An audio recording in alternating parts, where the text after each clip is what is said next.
Morning friends, ഇന്നത്തെ ദിവസം എന്താണ്? ഇന്ന് ലോക ആരോഗ്യ ദിനമാണ്, വേൾഡ് ഹെൽത്ത് ഡേ ആണ്. നമുക്കെല്ലാവർക്കും ദീർഘായുസ്സോടെ ജീവിക്കാനുള്ള സാഹചര്യമുണ്ട്. ഇന്ന് തന്നെ ഞാൻ ഹാപ്പിയാണ്. 2 ആഴ്ച മുമ്പ് വളരെ അൺഹെൽത്തി ആയിട്ടുള്ള ഒരു ഹെൽത്തി സിറ്റുവേഷനിൽ നിന്ന് 2 ആഴ്ചത്തെ യഥാർത്ഥ രീതിയിലുള്ള ആക്ഷൻസ് എടുത്തത് കൊണ്ട് വളരെ ഹെൽത്തി ആയിട്ടുള്ള ഒരു ഓപ്ഷനിലേക്ക് എൻ്റെ ശരീരം തന്നെ പരിവർത്തനം ചെയ്തൊരു സന്തോഷ വാർത്തയാണ്. 2 ആഴ്ച മുമ്പ് നോക്കി എനിക്ക് മെറ്റബോളിക് സിൻഡ്രത്തിൻ്റെ 4 ക്രൈറ്റീരിയ ഉണ്ടായിരുന്നെങ്കിൽ ഇന്ന് എനിക്ക് മെറ്റബോളിക് സിൻഡ്രം എന്ന് പറയുന്നത് നമ്മുടെ ശരീരത്തിൻ്റെ ആന്തരിക ലോകം ഏറ്റവും പളിയായി മാറുന്ന മെറ്റബോളിക് സിൻഡ്രത്തിൽ നിന്ന് ഞാൻ റിവേഴ്സ് ചെയ്തിട്ട് എനിക്ക് 5ൽ 1 ക്രൈറ്റീരിയ, പൊണ്ണത്തടി എന്നുള്ളൊരു ക്രൈറ്റീരിയ മാത്രമേ ഉള്ളൂ. ബാക്കി 4ഉം എനിക്ക് റേസ് ചെയ്യാൻ 2 കാലത്തെ ആക്ഷൻ കൊണ്ട് സാധ്യമായി എന്നുള്ളതാണ്. അതെല്ലാവർക്കും സാധ്യമാണ്. ഇന്ന് ലോകം പുറത്തുള്ള യുദ്ധങ്ങളെ മാത്രമല്ല, നമ്മുടെ തലച്ചോറിൻ്റെ അകത്തും ഒരുപാട് സ്ട്രെസ്സ് പോലത്തെ യുദ്ധങ്ങൾ, ബ്ലഡ് പ്രഷർ വർദ്ധിപ്പിക്കുന്ന സാഹചര്യങ്ങൾ, ഷുഗർ കൂട്ടുന്ന സാഹചര്യങ്ങൾ, ഫാറ്റ് ലിവർ ഉണ്ടാക്കുന്ന സാഹചര്യങ്ങൾ, ഇതെല്ലാം വളരെ ശക്തമായിട്ട് അരങ്ങിക്കൊടുക്കുക. നമുക്കെന്നറിയാം, ഇന്ന് ലോകം ഒരു യുദ്ധത്തിൻ്റെ നേലിലാണ്. കേരളം തെരഞ്ഞെടുപ്പ് ചൂടിലാണ്. കുടുംബങ്ങളൊക്കെ വാട്സപ്പ് ഗ്രൂപ്പുകളിലും മറ്റും ഒരുപാട് മെസ്സേജുകളൊക്കെ നോക്കി വളരെ ബ്ലഡ് പ്രഷർ കുക്കർ പോലെ നമ്മുടെ ശരീരത്തെ മാറ്റിക്കൊണ്ടിരിക്കുന്ന വല്ലാത്തൊരു സാഹചര്യമാണ്. ആരെങ്കിലും ഇലക്ഷനിൽ ജയിച്ചോട്ടെ തോറ്റോട്ടെ, അതൊന്നും നമുക്ക് വിഷയമുള്ള കാര്യമല്ല. നമുക്ക് ഇഷ്ടപ്പെട്ട പാർട്ടികളെ നമുക്ക് സപ്പോർട്ട് ചെയ്യാം, സന്തോഷത്തോടെ സപ്പോർട്ട് ചെയ്യാം. മറ്റൊന്നിനെ വിമർശിച്ചുകൊണ്ടാവരുത്, മറ്റുള്ളവരുടെ ശത്രുത കാണിച്ചുകൊണ്ടാവരുത്. ശത്രുത ഉണ്ടാക്കുന്ന ഓരോ നിമിഷവും നമ്മുടെ തലച്ചോറിൽ നമ്മളൊരു സമ്മർദ്ദത്തിൻ്റെ പ്രഷർ കൂടുമ്പം അതിനനുസരിച്ചുള്ള ഹോർമോൺ റിയാക്ഷൻ ഉണ്ടാകുമ്പോൾ നമുക്ക് അപകടകരമായ ഒരു സാഹചര്യമാണ് നമുക്കതിലൂടെ ഉണ്ടാവുക. നമുക്ക് ഇന്ന് നമ്മളറിയാം, ഈ വർഷത്തെ നമ്മുടെ ലോക ആരോഗ്യ ദിനത്തിൻ്റെ തീം എന്ന് പറഞ്ഞു കഴിഞ്ഞാൽ ആരോഗ്യം ഒരു അവകാശമാണ് എന്നുള്ളതാണ്. നമുക്ക് മരുന്ന് മാത്രമല്ല നമ്മുടെ ആരോഗ്യം പരിപാലിക്കുന്നത്. നല്ല ഭക്ഷണ രീതി, നല്ല മനഃശാന്തി, ഭയം കൂടാതെ ശാന്തതയോടുള്ള ഉറക്കം, ഇവയൊക്കെ നമ്മുടെ അവകാശമാണ്. അതൊക്കെ നമ്മൾ തിരഞ്ഞെടുക്കേണ്ടതുണ്ട്. നമ്മളെ സാഹചര്യത്തിൽ എന്തെങ്കിലും സംഭവിച്ചോട്ടെ, യുദ്ധങ്ങൾ ഇന്നത്തെ ലോകത്ത് നമ്മൾ നോക്കിക്കഴിഞ്ഞാൽ നമുക്കറിയാം, പുറത്ത് യുദ്ധങ്ങളാണ്, നമുക്ക് ഭയമുണ്ടാക്കുകയാണ്. നമ്മളെന്തിനു ഭയപ്പെടണം? ഭയമുണ്ടാക്കി കഴിഞ്ഞാൽ ആ യുദ്ധത്തിൻ്റെ ഇമ്പാക്റ്റ് നമ്മളിലുണ്ടാക്കും. ഇന്ന് നമുക്കറിയാം, നമ്മളുടെ വീടിൻ്റെ അടുക്കള പോലും നമ്മളിന്ന് പട്ടിണിയിലേക്ക് ഒരു യുദ്ധം കാരണം നയിക്കപ്പെട്ടിട്ടുണ്ട്. പക്ഷെ നമ്മുടെ മനസ്സിൽ പട്ടിണി ഉണ്ടാവരുത്. മനസ്സിൽ നമ്മൾ നിർഭയത്വം എന്നും കാത്തു സൂക്ഷിക്കേണ്ട. യുദ്ധങ്ങൾ സംഭവിച്ചു കൊണ്ടേയിരിക്കും. യുദ്ധങ്ങൾ അവസാനിക്കുന്ന ഒരു ലോകം ഈ ലോകത്തുണ്ടാവുമെന്ന് നമ്മൾ പ്രതീക്ഷിക്കാനും പാടില്ല. സാമ്പത്തിക പ്രശ്നങ്ങൾ, അതിന്ന് ഓരോ വീട്ടിലും വലിയ പ്രശ്നങ്ങളാണ്. ഓരോ വീട്ടിലും സാമ്പത്തിക പ്രശ്നങ്ങളില്ലാത്ത ഒരു കുടുംബം ഇന്ന് വളരെ അന്യമാണ്. നമ്മൾ ആശങ്ക പൂണ്ട്, ഉത്കണ്ഠ പൂണ്ട് അതിലൂടെ ജീവിക്കുമ്പോൾ നമുക്ക് മനസ്സിലാക്കേണ്ട ഒരു കാര്യം എന്താണ്? ഈ ആശങ്കയും ഉത്കണ്ഠയും ഒക്കെ നമ്മുടെ ആരോഗ്യത്തെ തകർത്തെറിഞ്ഞു കളയുമെന്നുള്ളതാണ്.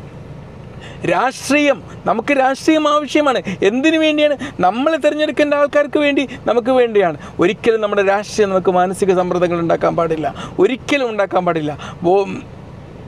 നമ്മൾ മനസ്സിലാക്കണം, നമ്മൾക്ക് രാഷ്ട്രീയം നമ്മൾ മാനസിക സമ്മർദ്ദം ഉണ്ടാക്കിയാൽ വോട്ടെണ്ണുന്നതിനേക്കാളും വേഗത്തിൽ നമ്മളെ ബ്ലഡ് പ്രഷർ കൂടി വരും, നമ്മൾ സമ്മർദ്ദത്തിൻ്റെ ഹോർമോൺ കൂടി വരും. ഇതെല്ലാം ഉണ്ടാക്കി കഴിഞ്ഞാൽ എന്തായിരിക്കും? ദയവ് ചെയ്ത് ഈ ലോക ആരോഗ്യ ദിനത്തിനും ഈ ഇലക്ഷനോട് അടുത്തിരിക്കുന്ന ദിനത്തിൽ എനിക്ക് നിങ്ങളോട് പറയാനുള്ള ഒരു സന്ദേശം എന്താണെന്ന് വെച്ച് കഴിഞ്ഞാൽ, മാക്സിമം വാട്സപ്പ് സോഷ്യൽ മീഡിയ ഗ്രൂപ്പുകളിൽ നിന്ന് മാറി നിൽക്കുക. എന്താണ് ലോകത്ത് എന്താണ് സംഭവിക്കുന്നതെന്നൊന്നും എപ്പോഴും നമ്മൾ അറിഞ്ഞിരിക്കേണ്ട കാര്യമൊന്നുമില്ല. ഈ സംഭവിക്കുന്നതിനെക്കുറിച്ച് നമ്മുടെ തലച്ചോറിൽ എന്ത് സംഭവിക്കുന്നു എന്നതിനെക്കുറിച്ച് നമ്മൾ അറിഞ്ഞിരിക്കേണ്ടത്. മനസ്സിലായില്ലേ? ഞാൻ കുറച്ച് പറയാം. ഓക്കെ, നമ്മുടെ ശരീരം എന്ന് പറഞ്ഞാൽ നമ്മളെപ്പോഴും മനസ്സിലാവും, അതൊരു പ്രഷർ കുക്കർ പോലെയാണ്. നമ്മൾക്കിടയിൽ ഇങ്ങനെ സമ്മർദ്ദങ്ങളൊക്കെ ഉണ്ടാക്കി കഴിയുമ്പം അതിൻ്റെ സ്റ്റീം ഇങ്ങനെ ഉയർന്നു വരും എന്നുള്ളതാണ്. ഓക്കെ, നമുക്ക് മനസ്സിലാക്കേണ്ട ഒരു കാര്യം എന്ന് പറഞ്ഞാൽ, മൊബൈൽ ഫോൺ 20% നമ്മളിൽ പാനിക് അറ്റാക്കുകൾ ഉണ്ടാക്കുന്നതാണ്. ബോഡി 20% മനസ്സിലായില്ലേ? നമുക്ക് അപകടങ്ങൾ ഉണ്ടാക്കുന്ന ഒരു സാഹചര്യമാണുള്ളത് എന്ന് മനസ്സിലാക്കാം. എന്തൊക്കെ ആക്ഷൻസാണ് നമ്മൾ ഈ ഹെൽത്ത് ദിനത്തിൽ എടുക്കേണ്ടത്? ഇന്ന് ഞാൻ രാവിലെ 15 മിനിറ്റ് വ്യായാമം ചെയ്തു. ഇനി ഒരു 15 മിനിറ്റ് എൻ്റെ കോട്ട ബാക്കിയുണ്ടത് വീട്ടിലെത്തിയിട്ട് ചെയ്യാമെന്ന് വിചാരിച്ചിരിക്കുക.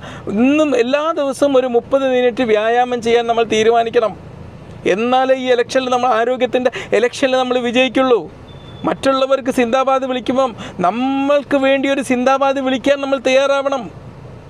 നമുക്ക് രാഷ്ട്രീയമുണ്ട്, മതമുണ്ട്, അതെല്ലാം നമുക്കുണ്ട്. പക്ഷെ അത് നമ്മളല്ല. മനസ്സിലായില്ലേ? നമ്മളുടെ ആരോഗ്യവും നമ്മൾ ജീവിക്കുന്ന നമ്മുടെ ആന്തരിക സാഹചര്യങ്ങളുമാണ് നമ്മോടൊപ്പം ഉണ്ടാവുക. അതിന് നമ്മൾ സിന്ദാബാദ് വിളിക്കണം. ഷുഗർ അടിക്കാൻ ഭക്ഷണങ്ങൾ നന്നായിട്ട് കട്ട് ചെയ്യണം. ഈ ഒരു 12 ദിവസം ഞാൻ പറഞ്ഞല്ലോ, 2 ആഴ്ച മുമ്പ് എനിക്ക് ചെയ്തപ്പം എൻ്റെ മെറ്റബോളിക് പാനൽ, എൻ്റെ ഉപാപചയ പ്രവർത്തനത്തിൻ്റെ, എൻ്റെ ശരീരത്തിൻ്റെ ആന്തരിക ലോകം വൃത്തികേടായി കിടക്കുകയായിരുന്നു. അതിനെ 2 ആഴ്ച കൊണ്ട് വൃത്തിയാക്കാൻ എന്നെ സഹായിച്ചത് ഞാൻ ഷുഗർ അടങ്ങിയ ഭക്ഷണങ്ങളും എണ്ണക്കടികളും ധാരാളം കുറച്ചത് കൊണ്ടാണ് എന്നുള്ളതാണ്. ഉറക്കം ആവശ്യമാണ്. സോഷ്യൽ മീഡിയ ഒക്കെ ഓഫ് ചെയ്ത് വെക്കണം. ഇപ്പം തന്നെ ഞാൻ ഡിജിറ്റൽ ഡീറ്റോക്സ് വെച്ചിട്ട് വല്ലാതെ ഇങ്ങനെ ഓട്ടോമാറ്റിക്കലി സ്ക്രോൾ ചെയ്തുകൊണ്ടിരിക്കുമ്പോൾ നമ്മൾ ഡിജിറ്റൽ ഡീറ്റോക്സോ എന്തെങ്കിലും വെച്ചിട്ട് ഓഫ് ചെയ്യുക. എന്നിട്ട് അതിലും മനോഹരമായ ഉറക്കത്തിൻ്റെ തീരത്തിലേക്ക് നമ്മൾ പ്രവേശിക്കണം. പിന്നെ നമ്മൾ മറ്റുള്ളവരുമായുള്ള ആത്മബന്ധങ്ങൾ നിലനിർത്താൻ വേണ്ടി ശ്രദ്ധിക്കേണ്ടതുണ്ട്. ജനങ്ങളുമായിട്ട് സംസാരിക്കുക, അവരെ പ്രോത്സാഹിപ്പിക്കുക, അവർക്ക് സന്തോഷം പകർന്നു കൊടുക്കുക. അല്ലാതെ കാണുമ്പോഴേക്ക് എന്തൊക്കെ ക്രിട്ടിസൈസ് ചെയ്യാനുണ്ട്, രാഷ്ട്രീയവും മതവും സംഘടനകളും ഇതൊക്കെ പറഞ്ഞ് അലമ്പാക്കുന്ന ഒരു സാധനം ഉണ്ടാക്കരുത്. പിന്നെ നമ്മൾ ഇങ്ങനെ സ്ക്രീൻസ് ഉപയോഗിച്ചുകൊണ്ടില്ല, റിയൽ ആയിട്ടുള്ള മനുഷ്യന്മാരുമുള്ള ആശയവിനിമയത്തിന് വേണ്ടിയിട്ട് നമ്മൾ തയ്യാറാവുക. പിന്നെ അതുപോലെ തന്നെ നമ്മൾ ഇടയ്ക്കിടയ്ക്ക് നമ്മുടെ വൈറ്റൽസ്, BP, ഷുഗർ, നമ്മളുടെ ബോഡി മാസ് ഇൻഡെക്സ്, നമ്മുടെ ഇതുപോലുള്ള കാര്യങ്ങളൊക്കെ ഒന്ന് ചെക്ക് ചെയ്യാൻ വേണ്ടി നമ്മൾ സമയം കണ്ടെത്തേണ്ടതുണ്ട്. യുദ്ധത്തിൽ ആൾക്കാർക്ക് പെട്ടെന്ന് ജീവൻ നഷ്ടപ്പെടുന്നു. പക്ഷെ നമ്മുടെ ജീവിതത്തിൽ, നമ്മൾ ആരോഗ്യത്തിൽ പതിയെ നമ്മൾ അനാരോഗ്യത്തിലൂടെ കടന്നു പോയിട്ട് നമ്മൾ മരണം കൈവരിക്കുന്ന സാഹചര്യമാണ് ഉണ്ടാവുക നമ്മളിത് ശ്രദ്ധിച്ചിട്ടില്ലെങ്കിൽ. രോഗം വരുന്നതിന് മുമ്പ് ആരോഗ്യത്തെ മാനിക്കുക. ഓക്കെ, ഈ ലോകാരോഗ്യ ദിനത്തിൽ നമ്മൾ എന്ത് ചെയ്യുക? ഒരാശംസ കൈമാറാൻ ഞാനില്ല.